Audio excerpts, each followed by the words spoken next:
Today, I am joined by Sue Zwahlen. She is the mayor of the city of Modesto, California. I am so excited to have you here today, Sue. We've been chatting a little bit before the mics were on, and this interview is going to be fantastic. I'm very excited to hear from you. First of all, would you just introduce yourself, kind of tell me a little bit about your current position and your background? All right. I first of all appreciate being with you today, and for whoever's listening, this is a real honor to be able to participate in this recording. So, my name is Sue Zwahlen, and I am the current mayor of Modesto. I was the top vote getter in the November election of 2020. And in Modesto, we go to a runoff if no one gets 50% plus one vote. So I was in a runoff in February, which I was the top voter getter then. So I was elected mayor February of 2021. I was born and raised in Modesto. I met my husband when we were in high school. So we are longtime Modesto residents. My parents attended Modesto High School, graduated together. My grandparents on both sides of my family lived here.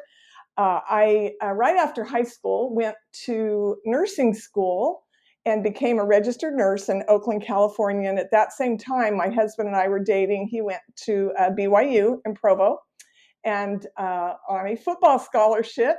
Did very well academically also. We married, and he went on a mission to Japan. When he came back, we went to dental school for him in Dallas, Texas, and then relocated back in Modesto, where we have lived since 1982 again.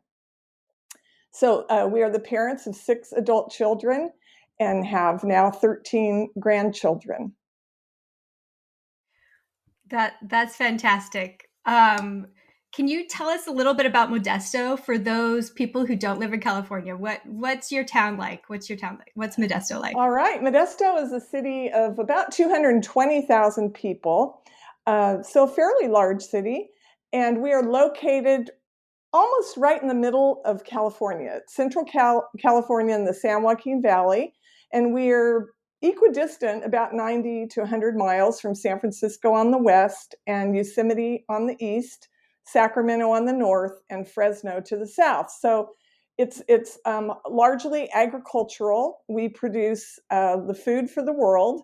So it's a beautiful sort of a city, a bigger city with a small town feel, because we sort of feel like we're in the country, but yet we have access to the amenities of large cities and international airports. And so we're very mobile, but it's a beautiful agricultural community largely, but we are also working really hard on other economic development. And a train is the ACE train soon going to be coming through Modesto, and that will give us a lot more access to other communities too around us. So it's a city where it's a great place to raise a family and participate in family activities.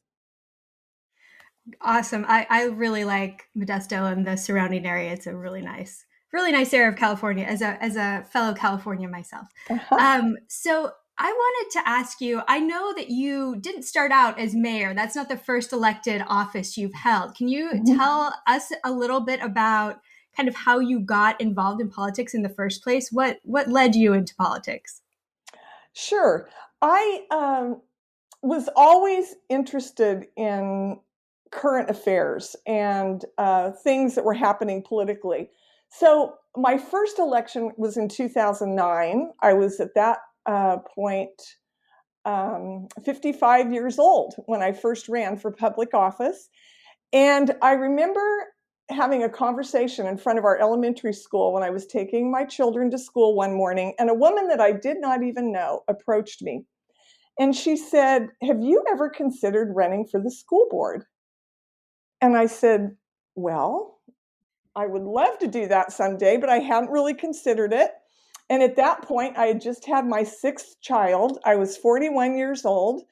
And I thought, well, not at the time, not at that time. That would not be a good time for me to do that. But certainly it made me think about how someone I did not even know had that confidence in me to run for public office. So I'd grown up, as I said, with a lifetime of political discussions in our home. My mother was a Republican, my dad was a Democrat.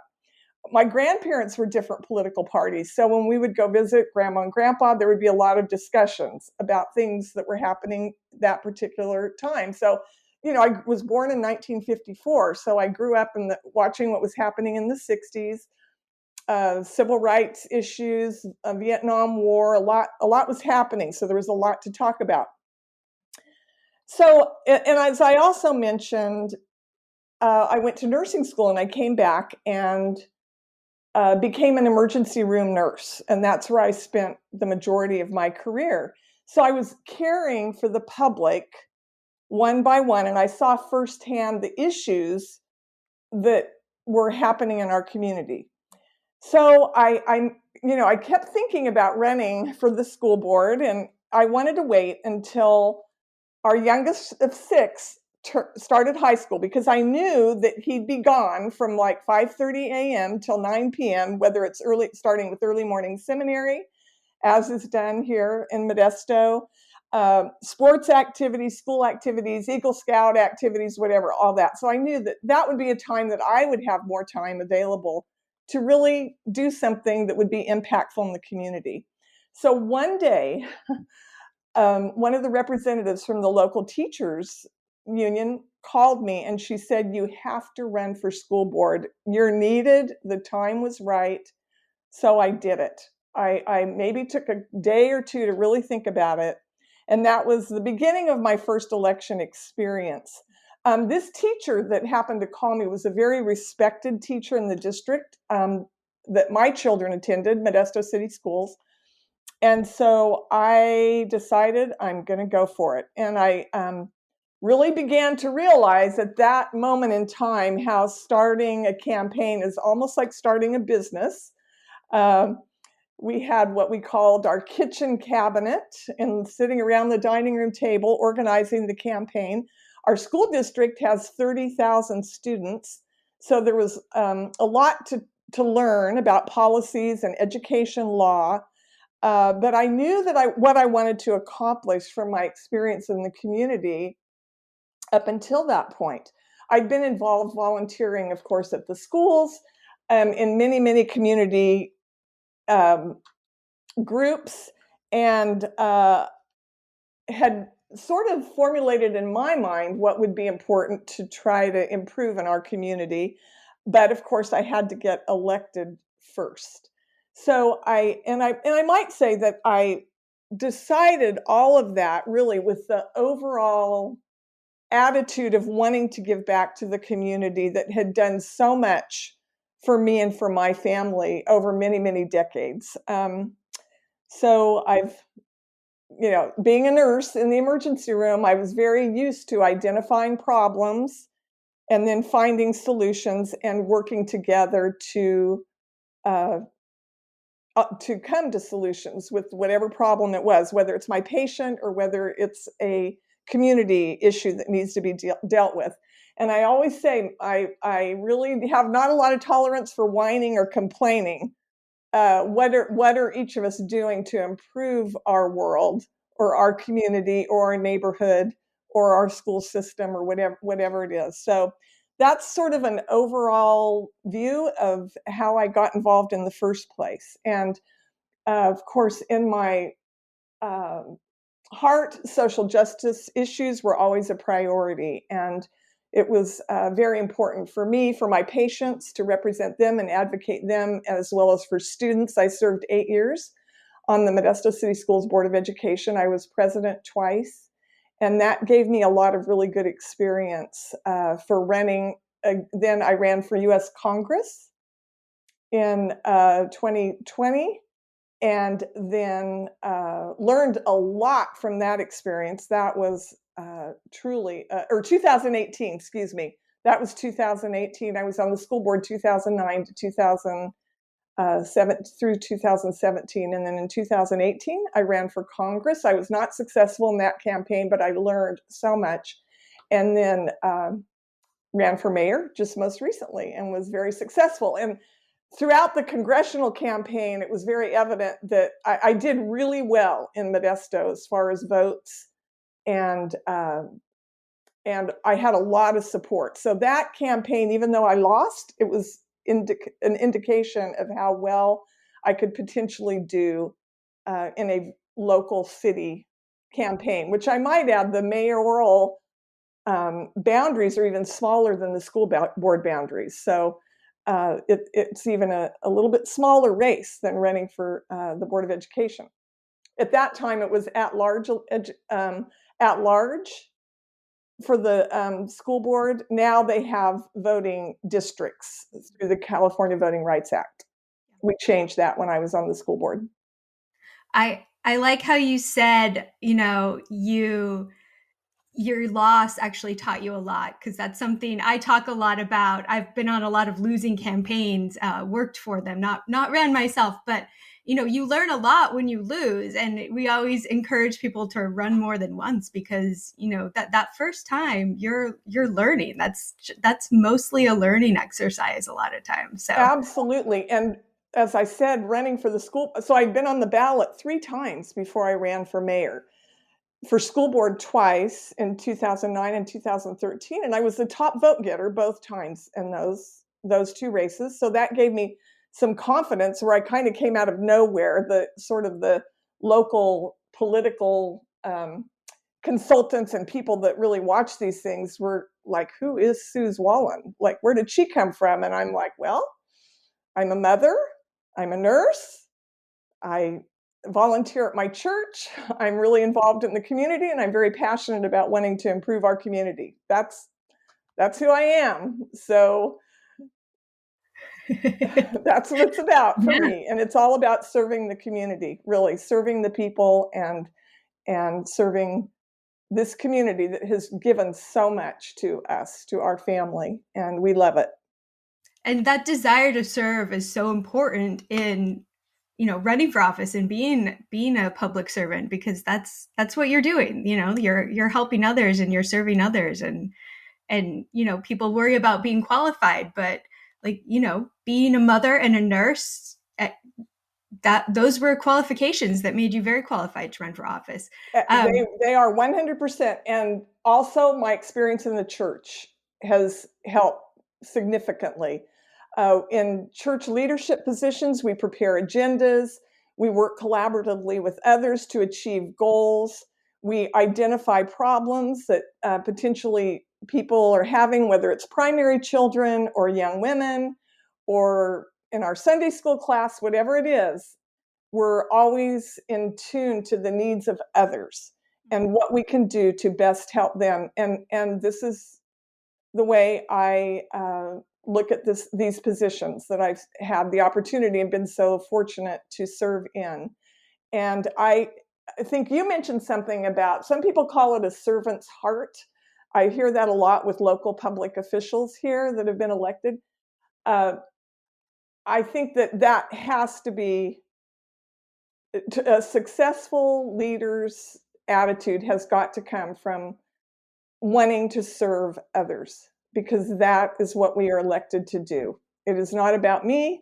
It is not about any one individual. It is about serving the residents of the city of Modesto for me now. And that I give my heart and soul to it, and work very, very diligently every day to do that to the best of my ability. Mm-hmm. So you talked about how your church service helped prepare you to run for office. What about your nursing career? How did that kind of help you prepare to run for office? Well, to go way back in time, when I started nursing school in 1972, as I mentioned, it was in the Bay Area in Oakland. So I had really good training in that. I was able to go out into the community for some of my training and see some of the immediate needs of the people. And I'm thinking, with my psychiatric nursing training, to go to a psychiatric hospital and take care of people that were acutely mentally ill, which is the case with, for instance, now with some of our homeless people that are, obviously suffering from some severe mental illness. So I took that piece to help me understand how to address that situation in our community. Then I trained at Children's Hospital Oakland, which takes care of the most critically ill, acutely ill children in the state of California, or at least in Northern California at that time in the Bay Area. So my experience with children and with their families and how they were adapting to the crisis in their lives, I mean, that prepares me for representing the young people in our community who I am acutely aware of. And we are going to start a youth commission, actually. They're brilliant. The high school students that I've met with throughout some of these campaigns are just brilliant. And they want to be involved in policy, crafting policies and designing their future. So my experience with pediatric nursing has helped me, I think, be able to relate to children and what their needs are in our community. So each one, I mean, every part of my nursing school training, I would say, prepared me for many of the community issues that we hear about today. You know, we're looking at police reform in Modesto in light of some recent activity in our country. We also had a local officer-involved shooting, and so we are looking at that. So we're bringing people together, whether it's law enforcement, community members, about 23 different community groups. So I've had a lot of experience, like I said, not even just from nursing or from nursing school, but all the decades in the emergency room here locally. I've been able to see what the problems are one-on-one, but now I can take that experience into the community. And so sometimes when people say want to push back, well, it's not that bad, or that's not really what's happening. It's like, yes, it is. We saw 400 patients a day in the emergency room, and these problems are real. And this is really what's happening in the community. So with my experience in the community, I think that is what I've brought to this office. And I will say, as far as my church experience, I was called to what was then called public affairs in 1996 about, and I took that calling really seriously and got really involved in our community with interfaith groups, with a food pantry and clothes closet. I'm still on that board for starting way back then, and that had everything to do with my church calling as far as initially getting involved. And I, as I said, became involved in many community groups to establish those relationships, to bring church members together with community groups. So I was able to listen to people in the community, what their concerns are, as far as for even our interfaith council. I became very good friends with our local rabbi, with the imam from the Islamic Center. We established these really close relationships, and I really listened to what their concerns were through these years, which have been extremely turbulent for those two communities. And we were able to work together to try to bring calm and reassurance to our community. So that's another area where I feel like my experience really helped. So all of these things that we're involved in through our lives are all helpful down the road, depending upon what anyone chooses to get involved in. And I've chose my passion initially with students and schools, and that's why I ran for the school board. And then I wanted to do what I could, and that, surrounded everything around children and safety and education. And then when I ran for Congress, I primarily focused on healthcare, jobs, agriculture, water, and again, public safety. And now as mayor, we had a very fractured city council, and everywhere I went, people just said they want someone that has common sense, that's trustworthy. And I really wanted to bring accountability and an ethical government locally, and to restore civility to our council, and of course, public safety. And then COVID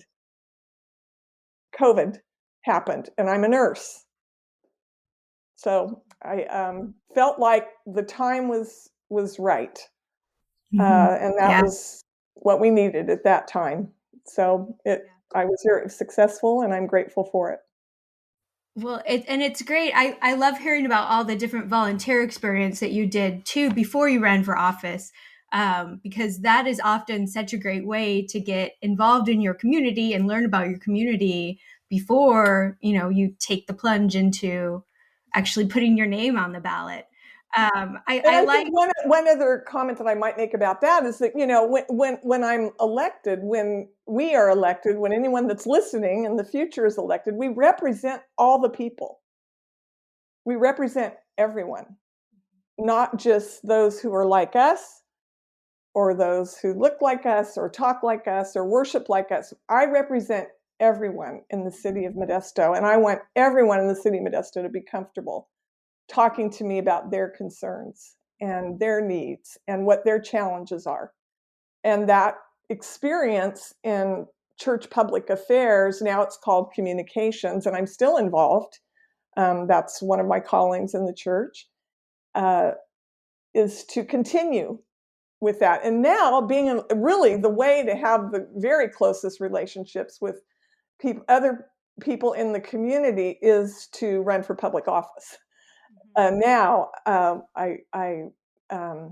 all of that experience has truly come to fruition, and that I know all these people. If there's any problem in the community, they're in my contact information. I can text them, call them. We have a relationship, and I think that it makes for a much more effective leader when those relationships have been developed. Politics is so much about networking. Absolutely. Mm-hmm. I liked how you mentioned earlier that with the first time someone asked you to run, it was someone you didn't really even know, and they came and kind of asked you, "Would you run for school board?" And you weren't ready then. And I wonder if you could talk a little bit more about why encouraging people, and especially women, to run for office is important, and if you think it's important, and how we can do a better job of doing that.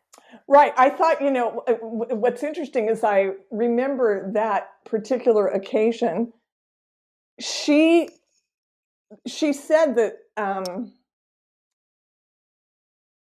someone else had recommended me also, and I knew that that other person was a very strong Republican, and I'm a Democrat. And so I remember saying, "Do you realize that I'm a Democrat, and I know that she's a very strong." And she's like, "That doesn't matter.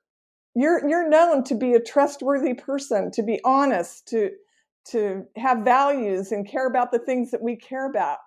So I never at that time considered it what my sex was. The fact that I was a woman.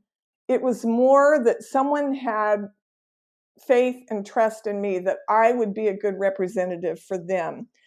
I think that as far as reluctance from women entering politics in any way is, I guess it would be the same advice I would give to anyone else. We have to rise above that. We have to lift others. We have to change that and be resilient and find that inner strength to rise above whatever the challenge is in our lives as women. We're raising children. We're employed. We're taking on a lot of responsibility in life. We carry that. So the only thing I would have to say about it, my only advice would be to find that inner strength to rise above whatever the challenge is. And as women, we can do that. And it is so impactful when we support each other. We know that. I've read the data that it takes, my understanding is very often with men, one person has to suggest that they run and they are all in and they do it. And women, it takes 7 invitations. 7 invitations. So in this podcast, consider 7 times you've been asked and invited and encouraged to run, whoever is listening, because if someone is interested in it, it's a lot of work and a lot of time. And that's why I chose not to really get involved until my youngest child of 6, and I had him later in life, was starting high school. That was my decision. Now, I have other women that have had young children and run, and I support them wholly, 100%. Each of us has to make our own decision. But the point being that I remember several years ago, a church leader, and I'm not sure who it was, and this was through public affairs at that time, was encouraging women whose children had left the home now to get involved and run for public office, to be more involved in their community. And the question kind of is what are we doing with our lives at that point? And that was the point that I was at with my youngest child, but I didn't hear that till later, but I could relate to that because it's true. I had really immersed myself into working part-time in the emergency room, raising the children, 8 loads of laundry a day, meals, and all that comes with raising a family. And it's like, okay, what is next? I've been very active. I've been involved. I'm still involved in the community. There's a million problems, no doubt, but what am I going to do to help solve them? And that's one way that we can help, is to run for elected office and then start making some decisions and policies and helping to take some action that will improve our communities. I love that you were willing to jump in and be the person who helped, instead of, like you said, the complainer. Because a lot of times it does feel like, on social media or online, people are just kind of complaining about all the problems in the world. And, the solution to that isn't to complain. The solution is to get involved. Run for office, volunteer, be part of your local community. And it's fantastic that you did that. I also love that, you're talking about how maybe when you were first asked to run for office, you weren't ready and it wasn't your time or your season to do it. But then later you felt like it was and you could do it and make room for it. And we're always encouraging women to, maybe if they can't run for office now, do something else and start building a network. And then later on in life, that season might open up and they might be ready to run for office. That's exactly right. And I've always read a lot, like daily. Early morning, I'd be reading the newspaper, cover to cover back in the day when it was in a print edition. Now online, still every morning, reading, every night, reading. What's happening in our communities? What are the needs? What are people saying? Watching the news, listening to it, keeping up with what's going on in our communities and states and nation and world. Creating that awareness, and then also as we volunteer in the community and we're involved with people of other faiths, of other political beliefs, listening to them and how what's happening affects them, and then coming up with solutions. People seem to respond to that at least it's been thought through. And I can't tell you how many times people have told me they are not the same political party that I am, but they completely respect my decision-making process and my viewpoint, even if they disagree with it. And that, I think, is something that we need a little more of in our world. We absolutely do. That seems far too rare these days. So that's fantastic that you're the type of leader who people reach out and say that to. Well, what kind of advice would you give a complete political newbie, somebody who's maybe considering running or maybe considering running in the next few years? What would you tell them? What good advice did you get when you were first starting out? Yes, so I think that some women just don't even consider it right out of the gate. So just maybe consider it first, and then I would prayerfully consider when the time is good for you to run. And I know that you will know. You will know when it's the right time for you. And I think that it's important to go into it realizing that it takes a lot of time to do the work correctly. As I said, a lot of reading, a lot of preparation, a lot of listening, a lot of meetings, a lot of decision making. And then I would say decide your passion and then follow that path.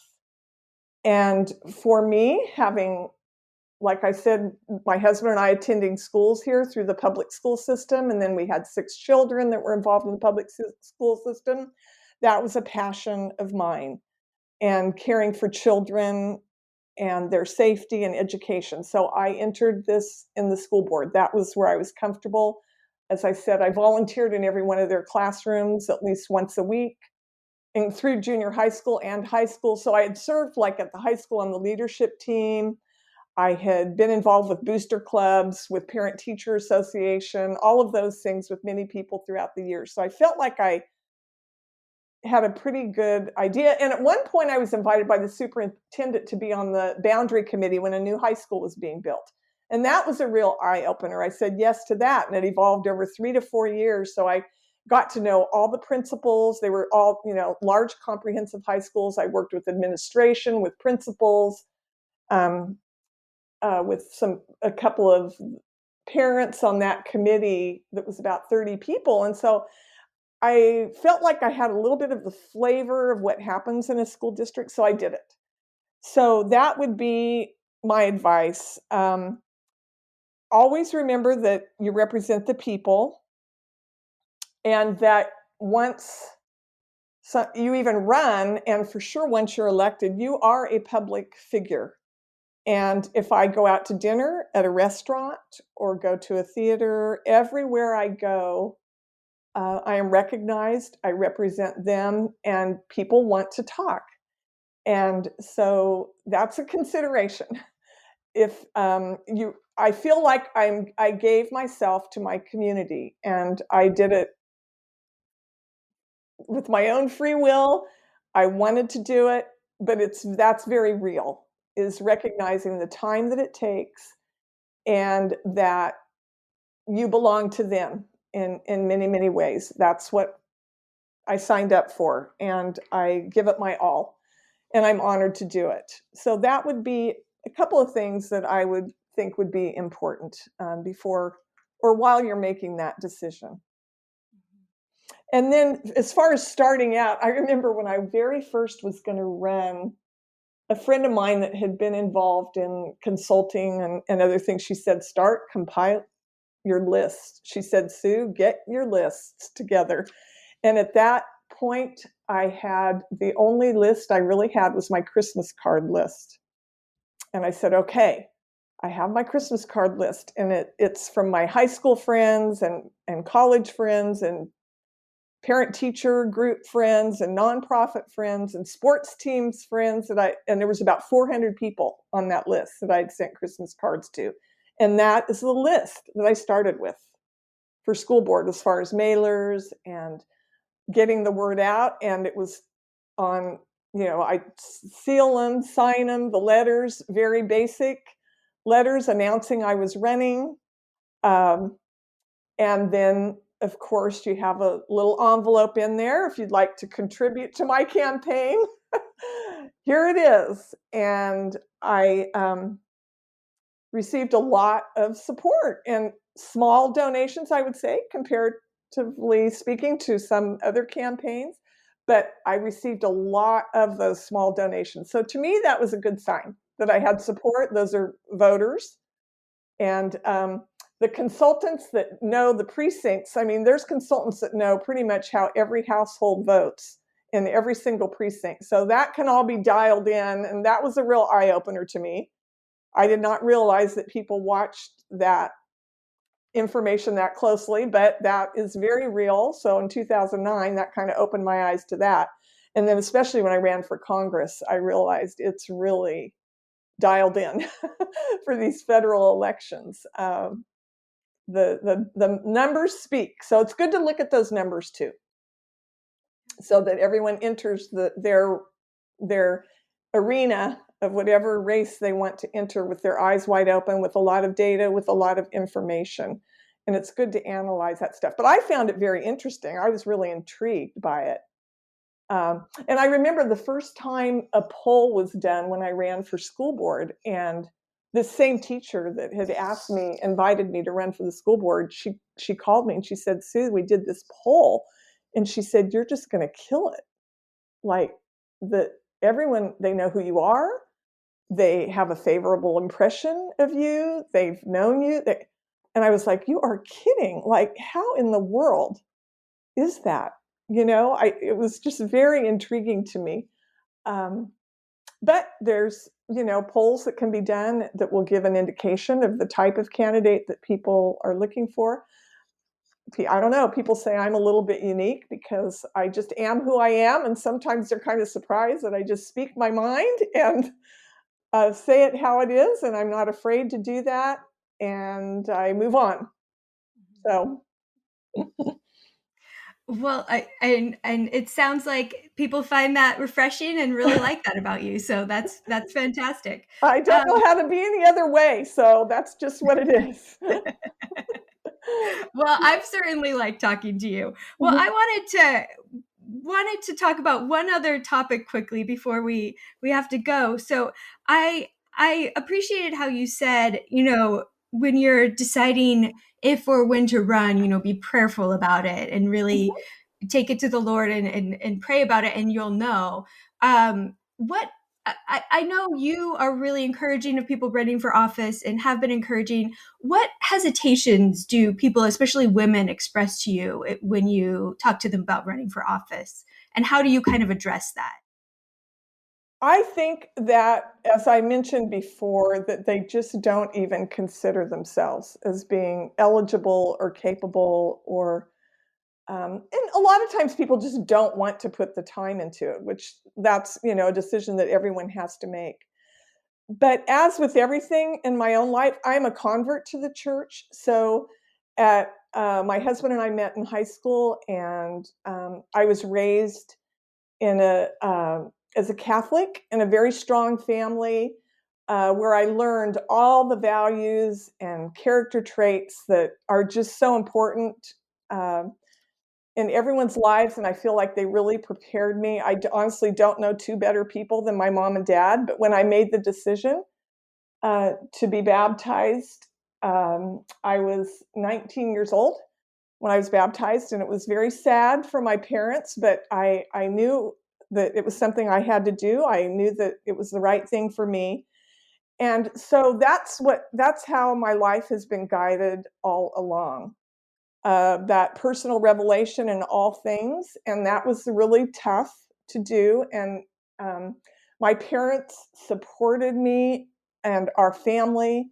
They attended every PAC committee, award ceremony, and I had 5 boys and 1 daughter, and they any awards, all their sports activities, they lived 2 blocks from us. They loved my husband and are just the most giving, loving people. They've both died now, but I say all that to bring to light that there's tough decisions that we all have to make in our lives, and mine are based on knowing what is right for me to do at the time. And I know that everyone can have that same confidence, and it's really, I think, something to be prayerful about. And then, just like every other decision that we make in our lives, if we feel good about it, go for it.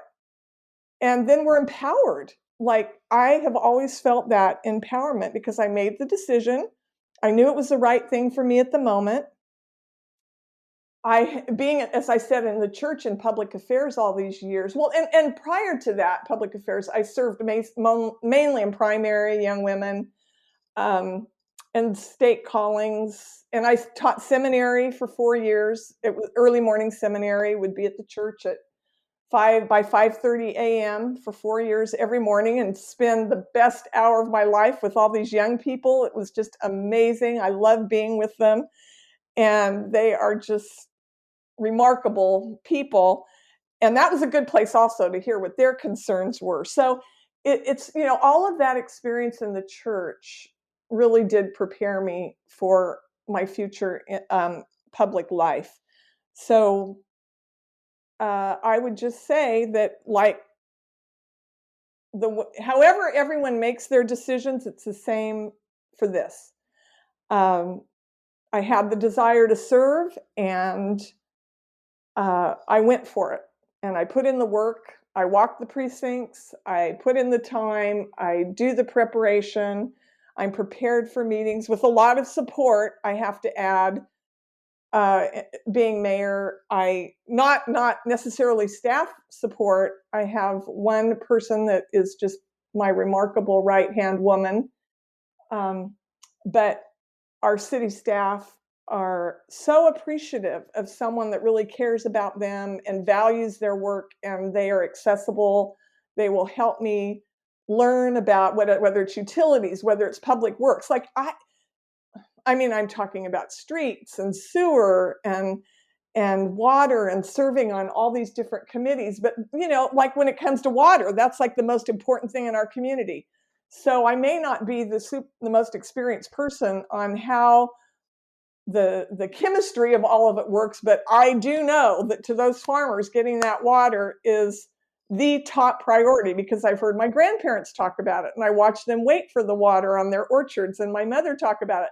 So I can speak to that. Now in the state of California right now, that is a hot topic.